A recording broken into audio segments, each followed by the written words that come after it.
नमस्कार दोस्तों, स्वागत है आपका हमारे ज्ञानवर्धक चैनल में। आशा करता हूं आपको हमारी वीडियो जरूर पसंद आएगी।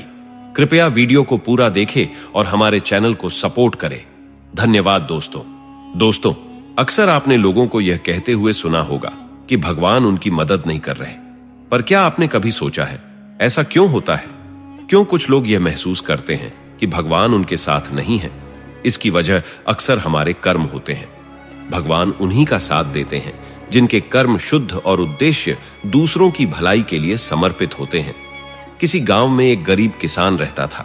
उसका बेटा, जिसका नाम धन्ना जी था, बचपन से ही सेवा भाव से ओतप्रोत था। वह हमेशा दूसरों की भलाई में लगा रहता और भगवान की भक्ति में लीन रहता। यही कारण था कि उसके माता पिता ने उसे यह विशेष नाम दिया। धन्ना जी का जन्म एक सामान्य किसान परिवार में हुआ था। उनके पिताजी खेती और पशुपालन करते थे। एक दिन उनके परिवार के कुल गुरु पंडित त्रिलोचन तीर्थ यात्रा से लौटकर कुछ दिनों के लिए उनके घर ठहरे। पंडित जी भगवान शालिग्राम की सेवा में गहरी श्रद्धा रखते थे। वे बड़ी भक्ति से भगवान को पुष्प अर्पित करते, भोग लगाते और फिर स्वयं भोजन करते। बालक धन्ना उनकी यह सेवा देखकर मंत्रमुग्ध हो जाता। पंडित जी जब भगवान की आराधना करते तो धन्ना को अपार शांति का अनुभव होता। कुछ दिनों बाद जब पंडित जी जाने लगे तो धन्ना जी ने उनसे भगवान शालिग्राम की मांग की। पंडित जी असमंजस में पड़ गए। उन्होंने समझाया, पर बालक धन्ना नहीं माना।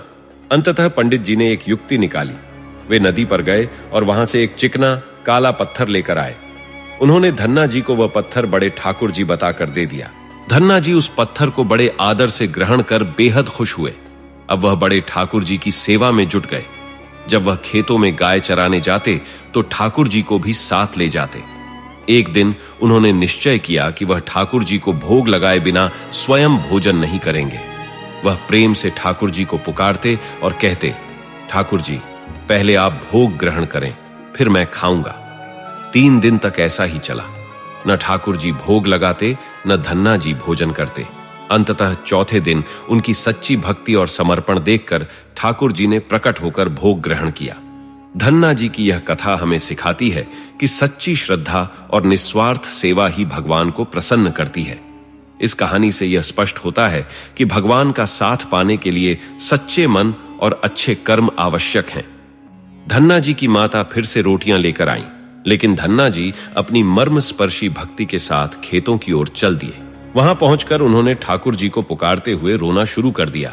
उन्होंने कहा, हे बड़े ठाकुर जी, आपके लिए लोग रोज 56 प्रकार के व्यंजन बनाते हैं, परंतु मैं तो एक नन्हा बालक हूं जो 3 दिन से भूखा और व्याकुल है। क्या आपको मुझ पर तनिक भी दया नहीं आती? कृपया मुझ पर कृपा करके थोड़ा सा भोग ग्रहण करें ताकि मैं भी कुछ खा सकूं।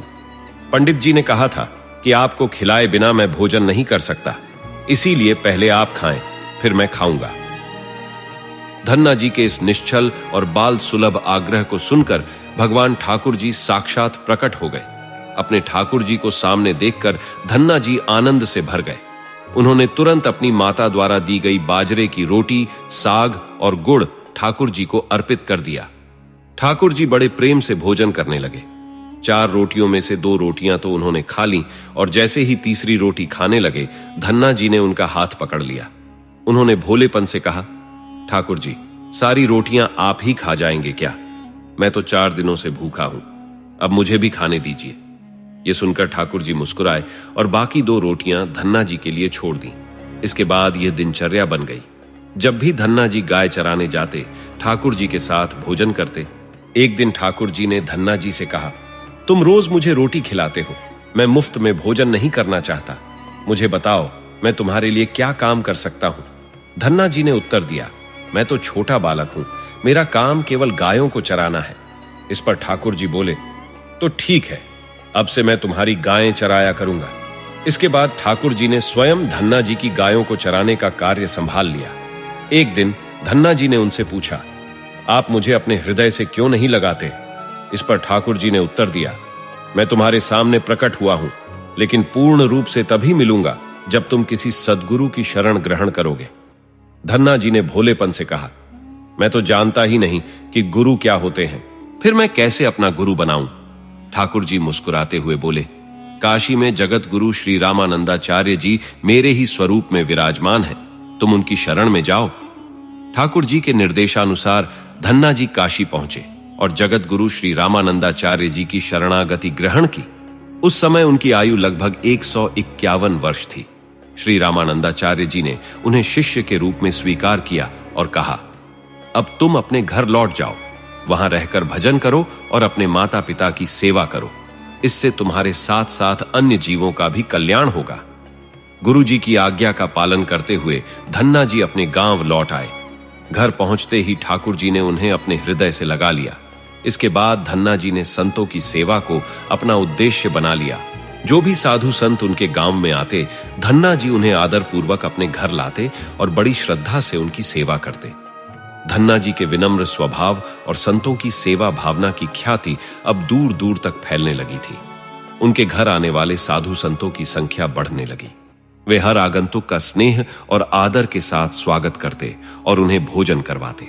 लेकिन एक दिन उनके पिता इस बढ़ती हुई साधुओं की आमद से खिन्न हो गए। उन्होंने धन्ना जी से कहा, बेटा, हम गृहस्थी वाले लोग हैं। महीने में कभी कभार कोई साधु आ जाए तो ठीक है, परंतु तुम्हारी मित्रता इन साधुओं से इतनी बढ़ गई है कि हर दूसरे दिन कोई ना कोई चला आता है और अपने साथ औरों को भी ले आता है। यह हमारी स्थिति के अनुरूप नहीं है। हम खेती बाड़ी करें या इन साधुओं की सेवा। तुम अभी बालक हो, खुद कुछ कमाते नहीं, तुम्हारा भरण पोषण भी हम करते हैं और ऊपर से इन साधुओं की मेहमानी करनी पड़ती है। आज के बाद यदि तुम किसी भी साधु को घर लेकर आए तो याद रखना, मैं तुम्हें घर में प्रवेश नहीं करने दूंगा। यदि तुम्हें साधुओं की सेवा करनी है तो पहले कुछ कमाई करो और अपनी कमाई से उनकी सेवा करो। पिता की इस डांट से धन्ना जी उदास हो गए। वे चुपचाप खड़े रहे, जबकि पिता ने आगे कहा, जाओ खेत में गेहूं बो आओ, बीज बोरी में रखा है, उसे बैलगाड़ी में लाद कर खेत में ले जाओ और बो दो। धन्ना जी आदेश का पालन करते हुए बैलगाड़ी में बीज रखकर खेत की ओर चल पड़े। रास्ते में उन्हें संतों की एक टोली आते हुए दिखाई दी। वे तुरंत बैलगाड़ी से उतरकर उन संतों के चरणों में प्रणाम करने लगे। संतों ने उन्हें आशीर्वाद दिया और पूछा, बेटा, इस गांव में धन्ना भगत का घर कौन सा है? सुना है वे रामानंदाचार्य जी के शिष्य हैं और उन्होंने भगवान के दर्शन भी किए हैं। हम उनके दर्शन करना चाहते हैं। यह सुनकर धन्ना जी असमंजस में पड़ गए। वे हाथ जोड़कर बोले, महाराज, मुझे ही लोग धन्ना भगत कहते हैं। संतों ने प्रसन्न होकर कहा, भगवान की बड़ी कृपा है, हम जिनसे मिलने आए थे वे तो यहीं मिल गए। आपकी विनम्रता देखकर स्पष्ट है कि आप वही हैं जिनके विषय में हमने सुना। चलिए आपके घर चलते हैं, वहीं बैठकर चर्चा करेंगे। धन्ना जी सोच में पड़ गए। उन्हें पिता की सख्त चेतावनी याद आई। उन्होंने सोचा, अगर मैं इन संतों को घर ले गया तो पिताजी न केवल मुझे डांटेंगे बल्कि संतों को भी भगा देंगे। वे बोले, महाराज, अभी घर में कोई नहीं है, मैं खेत की ओर जा रहा हूं, आप भी वहीं चलिए। संतों ने सहमति जताई और धन्ना जी उन्हें खेत में ले गए। वहां एक पेड़ के नीचे बने चबूतरे पर संतों को बैठाकर बोले, आप यहां थोड़ा विश्राम कीजिए, मैं भोजन पानी की व्यवस्था करता हूं। इतना कहकर धन्ना जी बैलगाड़ी लेकर बाजार की ओर चल दिए। बाजार पहुंचकर उन्होंने खेत में बोने के लिए रखे गेहूं के बीज बनिए को बेच दिए और उससे दाल, चावल व अन्य सामग्री खरीद ली। सामान लेकर वे वापस खेत पहुंचे। वहां संतों के साथ मिलकर स्वादिष्ट प्रसाद तैयार किया। भगवान को भोग लगाने के बाद संतों और धन्ना जी ने प्रेम पूर्वक भोजन किया। इस दौरान भगवान और भक्ति की चर्चा होती रही। संतों को भोजन करवाने के बाद धन्ना जी ने आदर पूर्वक उन्हें विदा किया, परंतु उनके मन में चिंता उठी। खेत में बोने के लिए बीज तो मैंने बेच दिए, अब पिताजी पूछेंगे तो क्या जवाब दूंगा? अगर फसल नहीं हुई तो क्या होगा? धन्ना जी ने अपने मन में एक तरकीब सोची। उन्होंने गेहूं के बजाय बोरियों में रेत भर ली और खेत की ओर चल दिए। दिन भर उन्होंने रेत को खेतों में इस तरह से बिखेरा जैसे वह बीज बो रहे हों। आसपास के किसानों ने यह देखा और मान लिया कि धन्ना जी गेहूं की बुआई कर रहे हैं, परंतु असल में वे खेत में केवल रेत बिखेर रहे थे। यह कार्य पूरा करने के बाद धन्ना जी संतोषपूर्वक घर लौटे। वे मन ही मन सोचने लगे, अब तो खेत में कुछ उगना ही नहीं है, इसलिए फसल की देखभाल का झंझट भी नहीं रहेगा। जब वे घर पहुंचे तो पिताजी ने पूछा, बेटा, खेत बो आए? धन्ना जी ने सिर झुकाकर कहा, हां पिताजी, मैं खेत बो आया। कुछ समय बीता। गांव के बुजुर्ग और पिताजी ने धन्ना जी को बुलाकर कहा, बेटा, तुमने ऐसा कौन सा तरीका अपनाया कि तुम्हारे खेत में इतनी सुंदर फसल उगी है? ऐसा गेहूं हमने कभी देखा नहीं। ऐसा लगता है जैसे हर दाना सटीक दूरी पर बोया गया हो और सभी दाने उग आए हों। यह फसल किसी चमत्कार से कम नहीं है। धन्ना जी को लगा कि लोग उनका उपहास कर रहे हैं, क्योंकि उन्होंने तो रेत बोई थी। वे खुद सत्य जानने के लिए खेत पहुंचे। जब उन्होंने खेत में कदम रखा तो उनके आश्चर्य का ठिकाना नहीं रहा। रेत वाले खेत में लहलहाती गेहूं की बालियां खड़ी थीं। यह फसल इतनी हरी भरी और परिपूर्ण थी जैसी उन्होंने कभी देखी नहीं थी। धन्ना जी की आंखों से अश्रुधारा बह निकली। उन्हें भगवान की कृपा का एहसास हुआ। वे रोते हुए घर लौटे और पिताजी से पूरी घटना सुनाई। उन्होंने कहा, पिताजी, जब आपने साधुओं को घर लाने से मना किया था और मुझे खेत में बीज बोने का आदेश दिया था, उसी दिन मार्ग में मुझे संतों की एक टोली मिली। मैंने उन्हें घर लाने के बजाय खेत पर ठहराया और बुआई के लिए दिया गया गेहूं बेचकर संतों के लिए भोजन की व्यवस्था की। मैंने केवल दिखावे के लिए खेत में रेत बो दी, लेकिन यह फसल कैसे उगी मुझे समझ नहीं आ रहा। पिताजी की आंखें नम हो गईं। उन्होंने धन्ना जी को गले लगाते हुए कहा, बेटा, तुम सच में धन्य हो।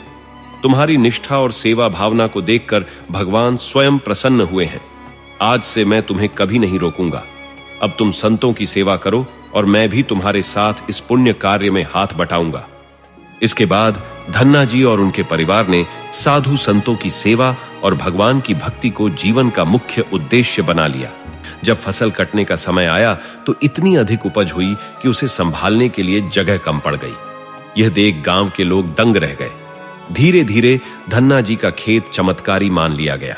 जिनके खेतों में उपज नहीं होती थी, वे उनके खेत की मिट्टी ले जाकर अपने खेतों में छिड़कते और उनकी फसलें भी लहलहाने लगतीं।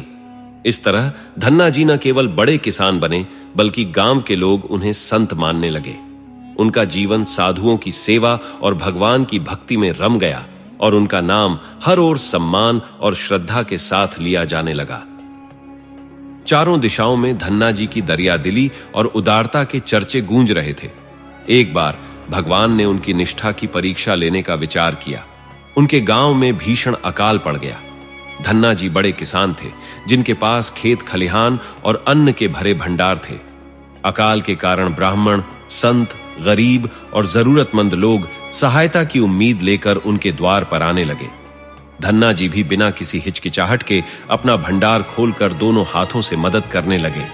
उनके घर से कोई भी खाली हाथ नहीं लौटा। धीरे धीरे अन्न भंडार खाली होने लगा, लेकिन उन्होंने निश्चय कर लिया कि जब तक उनके पास कुछ भी होगा, वह जरूरतमंदों की मदद करते रहेंगे। उन्होंने अपने सभी सामान और संपत्ति को भी बेचकर दान करना शुरू कर दिया। एक दिन संत के वेश में स्वयं भगवान उनके पास आए। उन्होंने धन्ना जी को एक तुम्बा का कमंडल और कुछ लौकी के बीज भेंट करते हुए कहा, इन बीजों को अपने खेत में बो दो। जब इनसे फसल तैयार हो जाए तो उसे जरूरतमंदों की सेवा में लगा देना। धन्ना जी ने उनकी आज्ञा को श्रद्धापूर्वक स्वीकार किया और बीज अपने खेत में बो दिए।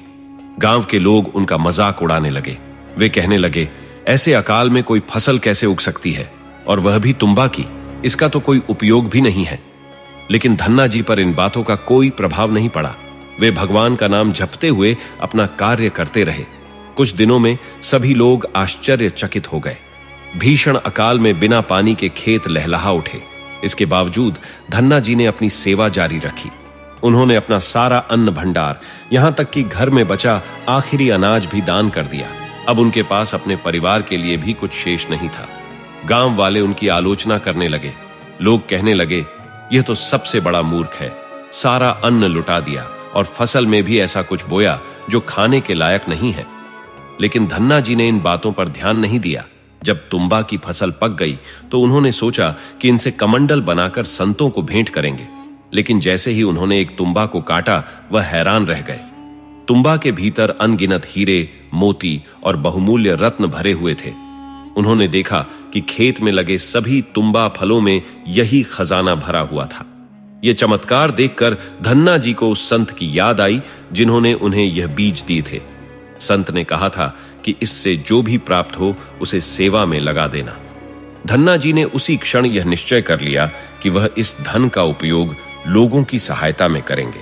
उन्होंने अपने घर और आसपास के गांवों में लंगर की व्यवस्था करवाई। हजारों जरूरतमंद लोग वर्षों तक उनके लंगर से भोजन करते रहे। उन्होंने मंदिर, धर्मशाला और तालाब भी बनवाए ताकि हर कोई लाभान्वित हो सके। लोग अब उन्हें धन्ना सेठ कहने लगे। वे केवल धन संपत्ति में ही नहीं बल्कि मन और सेवा भावना में भी धनी थे। उनका नाम इतिहास में सेवा और भक्ति के प्रतीक के रूप में अमर हो गया। आज भी जब किसी को अत्यधिक धनवान होने पर मजाक में कहा जाता है, क्या तुम धन्ना सेठ हो गए, तो इसका मर्म वही समझ सकता है जो सच्चे अर्थों में ईश्वर की कृपा और उसकी अद्भुत योजना में विश्वास रखता हो। दोस्तों, यह सत्य है कि यदि भगवान का आशीर्वाद किसी पर हो तो उसके जीवन में असंभव कुछ भी नहीं रहता। चाहे कोई जितना भी धन संपत्ति एकत्र कर ले, यदि परमात्मा की मर्जी ना हो तो वह उस धन से सुख नहीं प्राप्त कर सकता। जीवन के दुख, खाक और असंतोष को यदि लाख प्रयासों के बाद भी नहीं मिटा पा रहे हैं तो समझ लीजिए यह भगवान की योजना का एक हिस्सा है। संभव है आपके थोड़े से अहित में छिपा हो भविष्य का कोई बड़ा लाभ। यह कहानी खास तौर पर उन लोगों के लिए है जो भगवान के अस्तित्व पर विश्वास नहीं करते। एक लकड़हारे की कथा। किसी गांव में एक साधारण लकड़हारा अपनी पत्नी, बच्चों और वृद्ध मां के साथ रहता था। दिन भर वह जंगल में लकड़ियां काटता और उन्हें बाजार में बेचकर अपने परिवार का गुजारा करता। दिन के अंतिम पहर में जब अन्य लोग विश्राम करते तब वह लकड़हारा अपने प्रभु के ध्यान में लीन हो जाता। लकड़हारे की बेटी का विवाह निश्चित हुआ। गांव वालों ने कहना शुरू कर दिया, यह लकड़हारा सारा दिन भगवान का नाम रटता है। इसे अपनी बेटी के विवाह की भी कोई परवाह नहीं। ना दहेज का प्रबंध किया, ना बारातियों के स्वागत का कोई इंतजाम, और अब तो विवाह में सिर्फ 3 दिन ही शेष हैं। मां की चिंता। लकड़हारे की वृद्ध मां गांव वालों की बात सुनकर चिंतित हो गई। एक दिन वह रोते हुए अपने बेटे के पास गई और बोली, बेटा, तू दिन रात भगवान का नाम लेता है। यदि इतना ही समय तू अपने काम में लगाता तो आज अपनी बेटी की शादी धूमधाम से कर पाता। लकड़हारे ने मुस्कुराते हुए मां की बात सुनी और उत्तर दिया, मां, मैं सारा दिन मेहनत करता हूं, बचा हुआ समय प्रभु की भक्ति में लगाता हूं। मेरा विश्वास है कि भगवान सब देख रहा है, वह मेरी बेटी की शादी का प्रबंध भी कर देगा। मां की निराशा मां ने गुस्से से कहा, क्या भगवान खुद आकर घर का काम करेगा? विवाह को केवल 3 दिन बाकी है। घर में पैसे नहीं, बच्चों के पास पहनने के कपड़े तक नहीं। अब बता, तेरा भगवान क्या करेगा? लकड़हारा शांत था। उसने मां से कहा, मां, तू चिंता मत कर, प्रभु सब संभाल लेंगे। मां यह सुनकर और अधिक नाराज हो गई और अपने कमरे में चली गई। आगे की कहानी में चमत्कार और ईश्वर की कृपा का अद्भुत विवरण दिया जाएगा, जिससे यह कथा और भी प्रेरणादायक बनेगी। पुरानी धरोहर मां ने सहेज कर रखी हुई थी। वह लकड़हारे के सामने लाकर बोली, ले बेटा, ये सोने चांदी की कुछ चीजें मैंने तेरे लिए बचाकर रखी थी। तुझे पहले नहीं दी क्योंकि मुझे डर था कि तू इन्हें साधु संतों को दान में न दे दे। अब इन्हें बेचकर जो भी धन प्राप्त हो उससे बच्चों और अपने लिए कपड़े खरीद ले। लकड़हारे ने मां की बात सुनी, वस्तुएं उठाई और बाजार के लिए निकल पड़ा। रास्ते में एक साधु से उसका सामना हुआ। साधु ने उससे कहा, भाई, क्या तुम उस लकड़हारे का घर जानते हो जो सभी आने जाने वालों की सेवा करता है? मुझे उससे मिलना है। लकड़हारे ने विनम्रता से पूछा, भगवान, आपको क्या आवश्यकता है? साधु ने कहा, मेरे पास वस्त्र नहीं है, मैं चाहता हूं कि वह मुझे कुछ कपड़े दे दे। यह सुनकर लकड़हारे के मन में विचार आया, यदि यह साधु मेरे घर गया और मां ने इन्हें कुछ कठोर कह दिया तो बात बिगड़ जाएगी। उसने कहा, आप यहां प्रतीक्षा करें, मैं बाजार से आपके लिए वस्त्र लेकर आता हूं। बाजार और साधु की सेवा। लकड़हारा बाजार पहुंचा और मां की दी हुई धरोहर बेचकर वस्त्र खरीद लाया। उसने वे कपड़े साधु को सौंप दिए, लेकिन अब उसके मन में चिंता घर कर गई।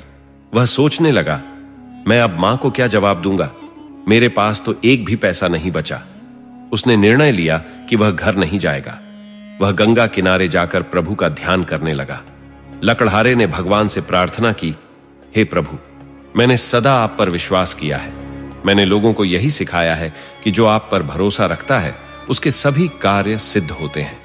आज मेरी बेटी का विवाह है, कृपया मेरी सहायता करें। मां की चिंता और चमत्कार उधर लकड़हारे की मां चिंता में डूबी थी। बाराती आने लगे थे और बेटा गायब था। तभी दरवाजे पर दस्तक हुई। मां ने दरवाजा खोला तो देखा कि लकड़हारा बैलगाड़ी पर विवाह का सारा सामान लेकर खड़ा था। मां ने विस्मित होकर पूछा, बेटा, यह सब सामान कहां से लाया? लकड़हारे ने कहा, मां, जो धरोहर तूने मुझे दी थी उसे बेचकर लाया हूं। एक अमीर व्यक्ति ने इसे ऊंचे दामों पर खरीद लिया। उन्हीं पैसों से मैंने यह सब खरीदा। मां को यकीन नहीं हुआ। उसने कहा, सिर्फ इतनी सी वस्तु से इतना धन? कहीं तूने कर्ज तो नहीं लिया? लकड़हारे ने भरोसा दिलाया, मां, भगवान की कृपा से यह सब संभव हुआ है। विवाह की भव्यता जब बारात आई तो उसका स्वागत शाही अंदाज में हुआ। हर चीज का प्रबंध भव्य था। गांव के वे लोग जो लकड़हारे की निंदा करते थे अब आश्चर्यचकित थे। सारा गांव विवाह के इस अद्भुत आयोजन को देखकर हैरान था। इस कथा से यह स्पष्ट होता है कि ईश्वर पर सच्चा विश्वास कठिन परिस्थितियों में भी चमत्कारिक परिणाम ला सकता है। गांव के लोग एक दूसरे से फुसफुसा रहे थे, आज तक हमने ऐसी शाही शादी नहीं देखी। इतनी भव्य दान दहेज और मिठाइयों के ढेर, साथ ही इतने शानदार पकवान। लकड़हारे ने वाकई कमाल कर दिखाया। चारों ओर उसकी तारीफ के चर्चे हो रहे थे। शादी के दौरान जब बारातियों को भोजन परोसा जा रहा था, लकड़हारा स्वयं उनके झूठे बर्तन उठा उठाकर एक कोने में रख रहा था। यह देखकर उसकी मां ने उसका हाथ थामा और कहा, बेटा, तुम अपनी बेटी के पिता हो। सभी बाराती तुम्हें देख रहे हैं, यह काम छोड़ दो। लकड़हारे ने सहजता से जवाब दिया, मां, आज मेरा दिल कर रहा है कि मैं सबकी सेवा करूं। यह सुनकर मां ने आश्चर्य से कहा, बेटा, तुम्हारा स्वभाव कुछ बदला बदला सा लग रहा है। विदाई के बाद मां के सवाल, शाम को बेटी की विदाई हुई और शादी के अन्य सभी कार्य पूरे होने के बाद लकड़हारा अपने आसन पर जाकर बैठ गया। तभी उसकी मां आई और बोली, बेटा, अब सच सच बताओ, इतना सारा खर्चा आखिर हुआ कैसे? इतने महंगे कपड़े, इतना शानदार भोजन और इतनी भव्य व्यवस्था। यह सब देखकर गांव वाले और रिश्तेदार हैरान हैं। लकड़हारे ने थकी हुई आवाज में कहा, मां, मैं बहुत थक चुका हूं, सुबह उठकर सब कुछ बता दूंगा। मां की बेचैनी और रहस्य मां रात भर बेचैन रही। वह सोचती रही, बेटा मुझसे कभी कुछ नहीं छिपाता था, अचानक इतना धनवान कैसे हो गया? उसने इतनी शान और शौकत कैसे जुटाई? सुबह जब वह बेटे के कमरे में गई तो उसे वहां न पाकर चौंक उठी। सगे संबंधियों से पूछने पर उन्होंने कहा, तुम रात को उससे कुछ कह रही थीं? शायद वह नाराज होकर चला गया हो। मां को याद आया कि बेटा जब भी नाराज होता है गंगा किनारे जाता है। वह दौड़ती हुई वहां पहुंची। उसने देखा कि बेटा शांत मुद्रा में सिर झुकाए बैठा था। गंगा किनारे का संवाद मां ने उसे झकझोरते हुए कहा, बेटा, तूने अपनी बेटी का इतना शानदार विवाह किया और मेरी छोटी सी बात का बुरा मानकर यहां आ बैठा। मैं तेरी मां हूं, मुझसे कुछ पूछने का अधिकार नहीं है। लकड़हारे ने सिर उठाकर हैरानी से कहा, मां, मैं तो 3 दिन से यहां बैठा हूं, ध्यान में लीन था। मुझे नहीं पता कि बेटी का विवाह कैसे हुआ। मां ने चौंकते हुए कहा, क्या बेटा, विवाह तो तूने स्वयं किया। बैलगाड़ी में सारा सामान तू ही लेकर आया, अपने हाथों से कन्यादान किया। अब ऐसी बातें क्यों कर रहा है? रहस्य का खुलासा मां ने उसे समझाकर घर चलने को कहा। रास्ते में लोग उसकी तारीफ कर रहे थे। ऐसी भव्य शादी तो आज तक किसी ने नहीं देखी। लकड़हारा सोच रहा था, क्या ये लोग मेरा मजाक बना रहे हैं? घर पहुंचकर वह दृश्य देखकर दंग रह गया। पूरा घर जगमगा रहा था। वह सोचने लगा, जब मैं 3 दिन से घर पर नहीं था तो मेरी गैर मौजूदगी में कौन मेरा रूप धरकर ये सब कर गया? लकड़हारे ने मां से कहा, मां, मुझ पर विश्वास करो। मैंने वह सोने चांदी की चीजें बेचकर धन जुटाया था, पर बाकी सब कुछ कैसे हुआ ये मेरे लिए भी रहस्य है। लेकिन मैंने मार्ग में एक साधु के याचना करने पर उन्हें वस्त्र खरीदकर दे दिए। इसके पश्चात जब मेरी जेब में एक भी मुद्रा शेष नहीं रही तो फिर मैं अपने गृह लौटता कैसे और अपनी बेटी के ससुराल पक्ष को क्या उत्तर देता? मैं तो एक पिता के रूप में अपना कर्तव्य भी पूर्ण न कर सका। तब मां ने कहा, स्मरण कर बेटा, जब तू कल बारातियों के झूठे बर्तन उठा रहा था, मैंने तेरा हाथ पकड़कर तुझे कार्य करने से रोका था। क्या तुझे यह भी याद नहीं? यह सुनते ही लकड़हारे की आंखों से अश्रुधारा बहने लगी। उसे समस्त घटनाएं स्पष्ट हो गईं। उसने अनुभव किया कि मेरी स्थिति में स्वयं ईश्वर मेरे गृह आए थे। मेरे प्रभु मेरे घर पधारे थे। वह सोचने लगा, वह परमात्मा कितने कृपालु हैं, जो अपने सेवक की मर्यादा बनाए रखने के लिए स्वयं सेवक का रूप धारण कर लेते हैं। मां ने पूछा, बेटा, यदि वह तू नहीं था तो कौन था जो तेरे रूप में समस्त कार्य संभाल गया? लकड़हारे ने अपनी मां के शब्द सुने और कहा, मां, तू प्रायः मुझसे अप्रसन्न होकर कहती थी कि इतनी भक्ति करके क्या लाभ मिलेगा? क्या प्रभु भी किसी के कार्य स्वयं करने आते हैं? जिस प्रभु ने मुझे अपनी भक्ति में लगाया है, वही मेरे रूप में आकर हमारे घर का समस्त कार्य करके चले गए। यह वचन सुनकर मां ने कहा, तू सत्य कहता है, स्वयं प्रभु ने ही हमारी लाज रखी है। इतना कहने के बाद मां की आंखों से अश्रुओं की धारा प्रवाहित हो गई। साथियों, यदि मानव निस्वार्थ भाव से ईश्वर की आराधना करता है तो ईश्वर अपने भक्त को कष्ट में नहीं पड़ने देते। प्रभु सदैव अपने भक्तों की सहायता करते हैं। यद्यपि ईश्वर सबकी मदद करते हैं, परंतु जैसे एक पिता को उसका कोई विशेष पुत्र प्रिय होता है जो उसकी आज्ञा का पालन करता है, वैसे ही जो व्यक्ति ईश्वर को जितना स्मरण करता है, उन पर जितना विश्वास करता है और उनसे जितना प्रेम करता है, ईश्वर भी उससे उतना ही स्नेह करते हैं। तो मित्रों, अगली बार किसी नई सीख के साथ मिलेंगे। प्रसन्न रहें, अपना ध्यान रखें। धन्यवाद। अगर वीडियो पसंद आई हो तो लाइक और सब्सक्राइब करना न भूलें।